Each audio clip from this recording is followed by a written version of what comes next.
নমস্কার বন্ধুরা, আজ তোমাদের কাঁচকলার একটা নতুন ধরনের রেসিপি দেখাবো। দারুণ লাগবে খেতে।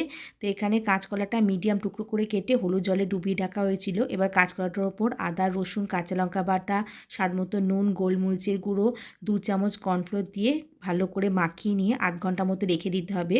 আধ ঘন্টা পর কড়াইতে সাদা তেল গরম করে নিয়ে ম্যারিনেট করা কাঁচকলার টুকরোগুলোকে দিয়ে মিডিয়াম টু হাই ফ্লেমে ভালো করে ভেজে নিয়ে নামিয়ে নিতে হবে। এবার কাঁচকলা ভাজা তেলের মধ্যেই ডুমো ডুমো করে কাটা পেঁয়াজ আর ক্যাপসিকাম কুচি দিয়ে হালকা ভেজে নেওয়ার পরে দেওয়া হলো বাকি আদা, রসুন, কাঁচা লঙ্কা বাটা। মশলাটা ভাজা হলে দেওয়া হলো স্বাদ মতো নুন।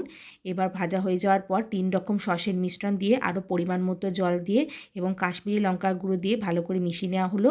ফোটার সময় কর্নফ্লোর করা জলও দেওয়া হলো। এবার ভালো করে ঝোলটা ফুটে গেলে ভেজে রাখা কাঁচকলাটা দিয়ে বেশ খানিকক্ষণ ফুটিয়ে নিলেই কাঁচকলার রেসিপিটা তৈরি।